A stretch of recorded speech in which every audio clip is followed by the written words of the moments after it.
Ini karena banyak kementerian lembaga yang sudah tidak menerima pegawai baru. Juga saya mohon nanti Pemda juga sama, karena penerimaan pegawai sesuai kebutuhan, bukan sesuai keinginan. Apakah Pemda masih boleh menerima honorer? Istilahnya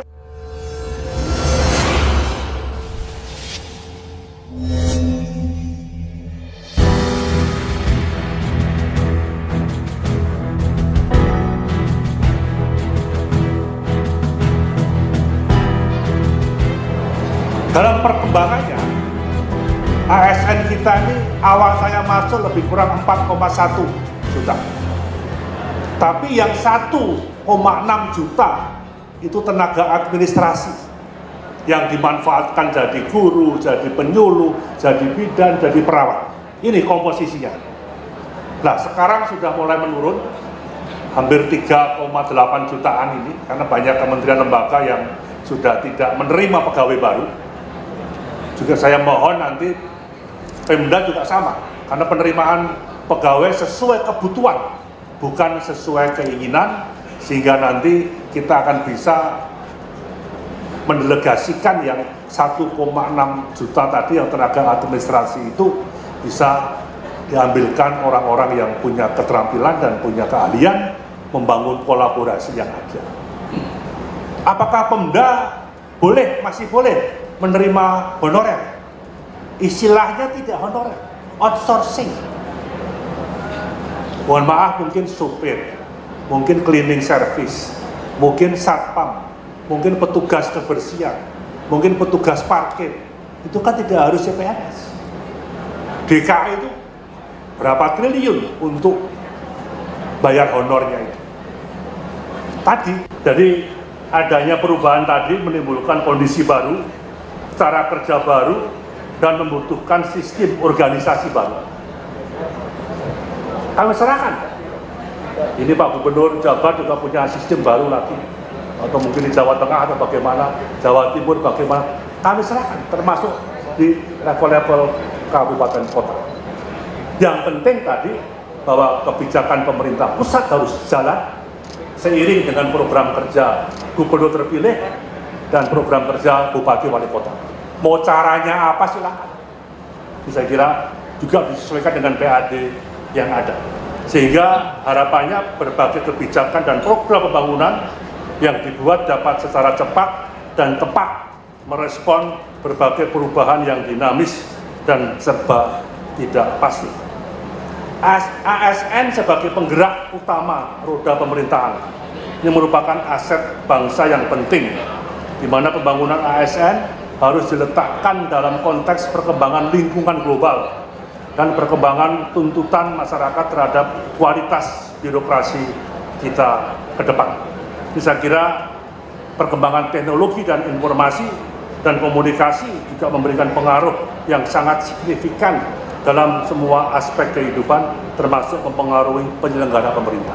Tidak hanya ASN, kepolisian juga sama, TNI 3 Matra juga sama.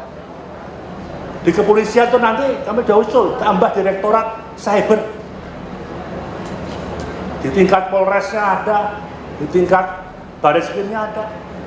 Kemudian juga ada direktorat yang menangani perempuan dan anak, karena kejahatan juga semakin tinggi. 3 Matra juga sama tadi di TNI. Fokusnya mau di mana, sehingga geraknya ke bawah. Kayak Pak Jokowi menugaskan TNI Polri urusan vaksin, urusan sembako ke desa kelurahan, jangan dilihat, loh kok tidak percaya sama ASN, Pemda bukan.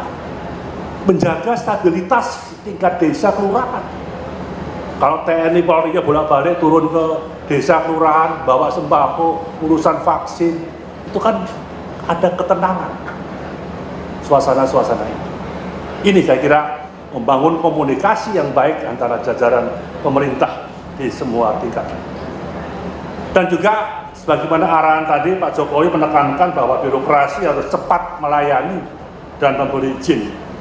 Birokrasi juga harus bisa mengubah pola pikir linier, monoton, jangan terjebak dalam zona nyaman, terutama terkait dengan pelayanan yang diberikan kepada masyarakat. Ya, untuk mendorong kemajuan menuju transformasi digital, diperlukan proses bisnis pemerintah yang terintegrasi antar kementerian. Sekarang masing-masing kota, masing-masing provinsi sudah punya sistemnya, tapi sistem itu tidak seragam.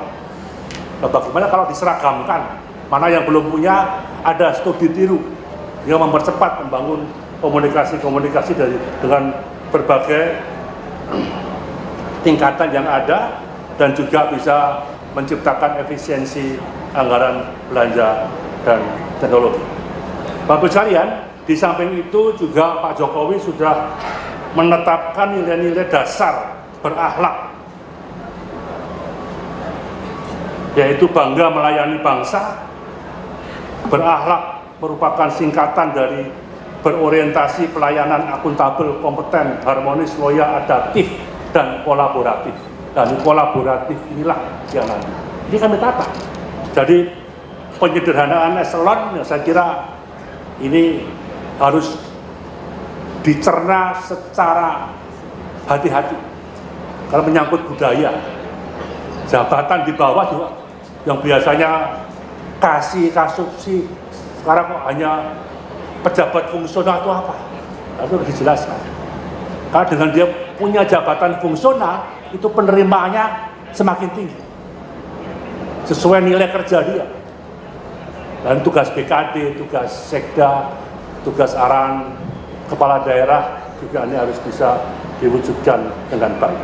Jadi memungkinkan fleksibilitas dan mobilitas pegawai perlu didukung dengan sistem manajemen ASN yang bersifat nasional, memungkinkan talenta terbaik untuk mobile antar kementerian, lembaga maupun instansi pemerintah. Saya kira ini, kalau saya baca panjang banget, saya kira intinya ada di sini. Jadi Bapak Ibu sekalian, sebagai kepala daerah, sebagai wali kota, punya jabatan politis, memenangkan pilkada, ya visi misi itu harus segera dijabarkan oleh musrenbang di tiap-tiap kota madya, disesuaikan dengan kondisi keuangan dan sebagainya.